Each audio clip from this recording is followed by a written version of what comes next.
তো ওয়েলকাম বন্ধুরা jobs news RM YouTube চ্যানেলে। তো ইন্ডিয়ান আর্মিতে তোমাদের কিন্তু এখানে গ্রুপ সি পোস্টে নিয়োগের জন্য তোমাদের একটি নতুন ভ্যাকেন্সির নোটিফিকেশান রিলিজ করা হয়েছে এবং তোমাদের কিন্তু এখানে আবেদনও অলরেডি স্টার্ট হয়ে গেছে। তো সবার প্রথমে তোমাদের আমি এখানে বলে রাখি, তো তোমরা যারা এখানে আবেদন করবে অফলাইন মোডে কিন্তু তোমাদের এখানে আবেদন করতে হবে। অফলাইন যে ফর্মটি, তো তোমাদের কিন্তু এখানে অফলাইন ফর্মটি দিয়ে দেওয়া হয়েছে। তো তোমরা যারা এখানে আবেদন করতে চাও, তো তোমাদের কিন্তু আমি এই অফলাইন ফর্মটি টেলিগ্রাম চ্যানেলে দিয়ে রাখবো।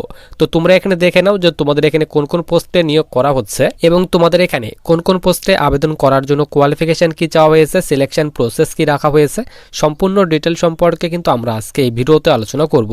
তো দেখো তোমাদের এখানে কোন কোন পোস্টগুলিতে নিয়োগ করা হচ্ছে তার ডিটেলস তোমরা প্রথমে দেখে নাও। তো দেখো তোমাদের কিন্তু এখানে সবার লাস্টের পোস্ট বলা হয়েছে চকিদার। তো তোমাদের কিন্তু এখানে চকিদার পোস্টে নিয়োগ করা হচ্ছে। এরপর সবার উপরে দেখো তোমাদের কিন্তু এখানে বলা হয়েছে ডেন্টাল টেকনিশিয়ান পোস্টে নিয়োগ করা হচ্ছে। এরপর এখানে ফার্মাসিস্ট পোস্টে নিয়োগ করা হচ্ছে। এরপর সবার উপরে আমরা এখানে চলে আসি। তো বিভিন্ন পোস্টে কিন্তু তোমাদের নিয়োগ করা হচ্ছে। এখানে তোমাদের বলা হয়েছে ড্রাইভার পোস্টে নিয়োগ করা হচ্ছে, পিয়ন পোস্টে নিয়োগ করা হচ্ছে, সাফাইবেলা পোস্টে নিয়োগ করা হচ্ছে। তো তোমাদের কিন্তু এখানে ইন্ডিয়ান আর্মিতে গ্রুপ সি পোস্টে কিন্তু নিয়োগ করা হচ্ছে। তো তোমাদের কিন্তু এই নোটিফিকেশনটি অনেক বড়ই কিন্তু প্রকাশ করা হয়েছে। সম্পূর্ণ ডিটেলস কিন্তু আলোচনা করা সম্ভব নয়। তো তার জন্য ইম্পর্টেন্ট টপিকগুলি কিন্তু আমরা আজকে এই ভিডিওতে আলোচনা করব। তো দেখো সবার উপরে তোমাদের কিন্তু এখানে বলা হয়েছে ইন্ডিয়ান আর্মি গ্রুপ সি ভর্তি 2026। নিচে তোমাদের কিন্তু এখানে অর্গানাইজেশন বলা হয়েছে headquarter Punjab and Haryana sub area, এখানে বলা হয়েছে চণ্ডী মন্দির ইন্ডিয়ান আর্মি। এবং নিচে তোমাদের পোস্ট নেবের কথা বলা হয়েছে। গ্রুপ সি পোস্টে তোমাদের নিয়োগ করা হচ্ছে, ভেরিয়াস পোস্ট দেওয়া হয়েছে। টোটাল তোমাদের কিন্তু এখানে 70টি ভ্যাকেন্সি দেওয়া হয়েছে এবং তোমাদের কিন্তু এখানে অফলাইন মোডে আবেদন করতে হবে। স্পিড পোস্ট কিংবা অর্ডিনারি পোস্টের মাধ্যমে কিন্তু তোমাদের এই আবেদন ফর্মটি কিন্তু পাঠাতে হবে। আর তোমাদের এখানে ফর্ম ফিল আপ করার পর কোন অ্যাড্রেসে আবেদন ফর্মটি পাঠাতে হবে তারও ডিটেলস কিন্তু তোমাদের আমি দেখিয়ে দেবো। এরপর দেখো তোমাদের এখানে অ্যাপ্লিকেশন ফির কথা বলা হয়েছে। তো কোনো রকম কিন্তু এখানে আবেদন মূল্য পেমেন্ট করতে হবে না। সকলের ক্ষেত্রে কিন্তু এখানে একদম ফি রাখা হয়েছে তোমাদের এখানে আবেদন মূল্য এবং এখানে কোয়ালিফিকেশন। তো আবেদন করার জন্য বিভিন্ন পোস্টের জন্য তোমাদের কিন্তু এখানে বিভিন্ন কোয়ালিফিকেশন চাওয়া হয়েছে। তো কোন কোন পোস্টে আবেদন করার জন্য কি তোমাদের এখানে যোগ্যতা চাওয়া হয়েছে তো তারও ডিটেলস আলোচনা করব। এবং তোমাদের কিন্তু এখানে বলা হয়েছে দেখো কোন কোন পোস্টে তোমাদের নিয়োগ করা হচ্ছে।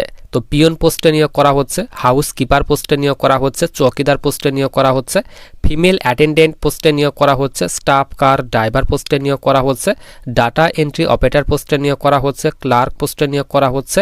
এরপর এখানে আইটি নেটওয়ার্ক টেকনিশিয়ান পোস্টে নিয়োগ করা হচ্ছে, ল্যাব টেকনিশিয়ান পোস্টে নিয়োগ করা হচ্ছে, ল্যাব অ্যাটেন্ডেন্ট পোস্টে নিয়োগ করা হচ্ছে। এরপর তোমাদের এখানে ভ্যাকেন্সি ডিটেলস দেওয়া হয়েছে। তো পিয়ন পোস্টে তোমাদের টোটাল কিন্তু এখানে 6টি ভ্যাকেন্সি দেওয়া হয়েছে। হাউস কিপার পোস্টে তোমাদের এখানে 3টি ভ্যাকেন্সি দেওয়া হয়েছে। চকিদার পোস্টের জন্য এখানে 3টি ভ্যাকেন্সি দেওয়া হয়েছে। ফিমেল অ্যাটেন্ডেন্ট পোস্টের জন্য 5টি ভ্যাকেন্সি দেওয়া হয়েছে। তো বিভিন্ন পোস্ট অনুযায়ী তোমাদের কিন্তু এখানে যে ভ্যাকেন্সি সেই ভ্যাকেন্সির ডিটেলস তোমাদের কিন্তু এখানে ভাগ করে দেওয়া হয়েছে। তো দেখো বিভিন্ন পোস্টে কিন্তু এখানে তোমাদের এখানে যে ভ্যাকেন্সির ডিটেলস সেই ভ্যাকেন্সির ডিটেলস ভাগ করে দেওয়া হয়েছে। তো টোটাল কিন্তু এখানে 70টি ভ্যাকেন্সি দেওয়া হয়েছে। এরপর দেখো এখানে বলা হয়েছে অ্যাপ্লাই মোড। তো বলেই দিলাম তোমাদের কিন্তু এখানে অফলাইন মোডে আবেদন করতে হবে। অল ওভার ইন্ডিয়া থেকে মেল অ্যান্ড ফিমেল ছেলে মেয়ে উভয় আবেদন করতে পারবে। Job location and exam centre বলা হয়েছে অল ওভার ইন্ডিয়াতে তোমাদের কিন্তু এখানে job location and exam centre দেওয়া হয়েছে। এরপর দেখো স্যালারি। তো তোমাদের কিন্তু সিলেকশনের পর 21,000 থেকে তোমাদের বেতন স্টার্ট হবে এবং তোমরা কিন্তু এখানে 40,000 করে প্রতি মাসে কিন্তু বেতন পাবে। এবং অ্যাপ্লিকেশান ফির কথা বললাম, তো তোমরা যে ক্যাটাগরির স্টুডেন্ট হয়ে থাকো না কেন, এসসি এসটি জেনারেল ওবিসি, তো সকলের ক্ষেত্রে কিন্তু এখানে আবেদন মূল্য একদম মাপ রাখা হয়েছে। সকলেই তোমরা কিন্তু এখানে একদম ফ্রিতে কিন্তু আবেদন করতে পারবে। এরপর দেখো তোমাদের এখানে আবেদন করার জন্য এজ লিমিট। তো মিনিমাম বয়স বলা হয়েছে 18 বছর এবং ম্যাক্সিমাম বলা হয়েছে 35 বছর। তো যাদের এখানে 18 থেকে 35 বছর বয়সের মধ্যে বয়স রয়েছে তোমরা কিন্তু এখানে মেল অ্যান্ড ফিমেল ছেলে মেয়ে উভয় আবেদন করতে পারবে। এছাড়াও তোমাদের কিন্তু এখানে বয়সের ছাড়ও দেওয়া হয়েছে। তো এসসি এসটিরা তোমরা কিন্তু এখানে 5 বছর পর্যন্ত বয়সের ছাড় পাবে। তো 5 বছর পর্যন্ত বয়সের ছাড় পাওয়ায় এসসি এসটিরা তোমরা কিন্তু এখানে 18 থেকে 40 বছর পর্যন্ত আবেদন করতে পারবে। এবং ওবিসিরা তোমরা এখানে 3 বছর পর্যন্ত বয়সের ছাড় পাওয়ায় 18 থেকে এখানে 38 বছর পর্যন্ত আবেদন করতে পারবে।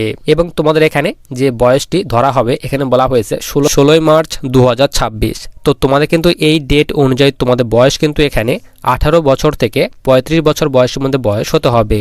এরপর দেখো তোমাদের কিন্তু এখানে পিএসটি অর্থাৎ ফিজিক্যাল স্ট্যান্ডার্ড টেস্টের কথা বলা হয়েছে। তো তোমাদের কিন্তু এখানে শুধুমাত্র পিএসটি নেওয়া হবে, ফিজিক্যাল স্ট্যান্ডার্ড টেস্ট নেওয়া হবে, হাইট চেস্ট মেজারমেন্ট করা হবে। তো হাইট বলা হয়েছে ছেলেদের ক্ষেত্রে 155 সেন্টিমিটার এবং মেয়েদের ক্ষেত্রে বলা হয়েছে 150 সেন্টিমিটার তোমাদের হাইট হতে হবে।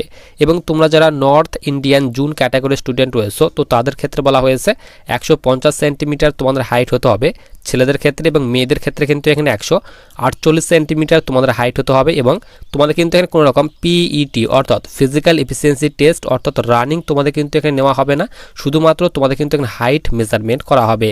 এরপর তোমাদের কিন্তু এখানে বলা হয়েছে কোন কোন ডকুমেন্ট তোমাদের আপলোড করতে হবে।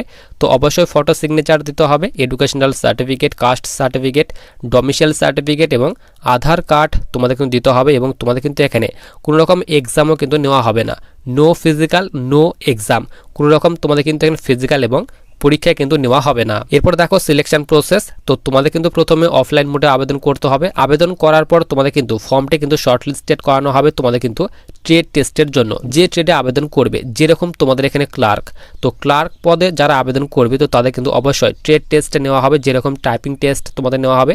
এবং ড্রাইভার পোস্টে যারা আবেদন করবে তো তাদের ক্ষেত্রে কিন্তু তোমাদের ড্রাইভিং কিন্তু টেস্ট নেওয়া হবে। তো যে ট্রেডে তোমাদের ট্রেড টেস্ট রাখা হয়েছে তো তাদের ক্ষেত্রে তোমাদের ট্রেড টেস্টে নেওয়া হবে। তারপর তোমাদের ইন্টারভিউ নেওয়া হবে। ইন্টারভিউ যারা পাস করবে তো তাদের কিন্তু এখানে তোমাদের মেডিকেল এক্সাম নেওয়া হবে। মেডিকেল পাস করার পর তোমাদের কিন্তু এখানে ডকুমেন্ট ভেরিফিকেশন, তারপর ফাইনাল মেরিট তোমাদের প্রকাশ করা হবে তোমাদের ইন্টারভিউয়ের নাম্বারের উপর। তো তোমরা যারা ইন্টারভিউ পাস করবে, মেডিকেল যারা পাস করবে তো তাদের কিন্তু একটি ফাইনাল মেরিট কিন্তু প্রকাশ করা হবে।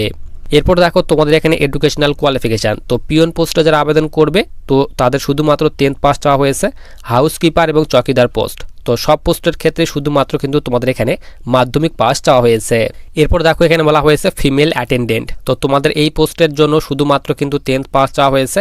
স্টাফ কার ড্রাইভার পোস্টে যারা আবেদন করবে তো তাদের ক্ষেত্রে বলা হয়েছে 10th প্লাস। তোমাদের কিন্তু এখানে LMB অর্থাৎ লাইট মোটর ভেহিক্যাল, অথবা যাদের এখানে HMB অর্থাৎ হেভি মোটর ভেহিক্যালের যে কোনো একটি যাদের ড্রাইভিং লাইসেন্স রয়েছে 10th পাসের সঙ্গে সঙ্গে তারা তোমরা কিন্তু এখানে ড্রাইভার পোস্টে আবেদন করতে পারবে। এবং ডাটা এন্ট্রি অর্থাৎ DEO পোস্টে যারা আবেদন করবে তো তাদের কিন্তু এখানে গ্র্যাজুয়েট অর্থাৎ গ্র্যাজুয়েশন পাস করা থাকতে হবে, প্লাস 5 বছরের কিন্তু এক্সপিরিয়েন্স থাকতে হবে। এবং ক্লার্ক পদে আবেদন করার জন্য ব্যাচেলার ডিগ্রি পাস করা থাকতে হবে। তো বিভিন্ন পোস্টের জন্য তোমাদের কিন্তু এখানে বিভিন্ন কোয়ালিফিকেশান চাওয়া হয়েছে। এবং IT নেটওয়ার্ক টেকনিশিয়ান এই পোস্টে যারা আবেদন করবে তো তাদের ক্ষেত্রে ডিপ্লোমা করা থাকতে হবে in IT networking plus computer diploma করা থাকতে হবে, তাহলে তোমরা কিন্তু এখানে এই পোস্টে আবেদন করতে পারবে। এরপর দেখো তোমাদের কিন্তু এখানে বিভিন্ন পোস্ট দেওয়া হয়েছে। তো তোমরা যারা এখানে নার্সিং অ্যাসিস্ট্যান্ট পোস্টে আবেদন করতে চাও তো উচ্চ মাধ্যমিক পাস করা থাকতে হবে, প্লাস তোমাদের কিন্তু এখানে GNM ডিগ্রি প্লাস এক্সপিরিয়েন্স থাকতে হবে। তো আলাদা আলাদা পোস্টের জন্য তোমাদের কিন্তু এখানে আলাদা আলাদা কোয়ালিফিকেশান চাওয়া হয়েছে। তো তোমরা কোন পোস্টে আবেদন করবে সেই পোস্টের এডুকেশনাল কোয়ালিফিকেশান দেখে নেবে, যে কোনো একটি পোস্টে কিন্তু তোমাদের এখানে আবেদন করতে হবে। এরপর দেখো তোমাদের এখানে ইম্পর্টেন্ট ডেট বলা হয়েছে। তো আবেদন অলরেডি স্টার্ট হয়ে গেছে। তোমরা কিন্তু এখানে মার্চ মাসের 16 তারিখ পর্যন্ত আবেদন করতে পারবে, মেল অ্যান্ড ফিমেল উভয় আবেদন করতে পারবে। এবং তোমাদের যে আবেদন যে ফর্মটি রয়েছে ফর্ম ফিল আপ করার পর তোমাদের কিন্তু এই পোস্টাল অ্যাড্রেসে আবেদন ফর্মটি পাঠাতে হবে। এই পোস্টাল অ্যাড্রেসটি তোমরা এখানে স্ক্রিনশট নিয়ে রাখবে। এবং তোমাদের যে অফলাইন যে ফর্মটি রয়েছে সেই ফর্মটি কিন্তু আমি তোমাদের টেলিগ্রাম চ্যানেলে দিয়ে রাখবো, এবং টেলিগ্রাম চ্যানেলের লিঙ্ক কিন্তু ভিডিওর ডিসক্রিপশন বক্সে দেওয়া রয়েছে।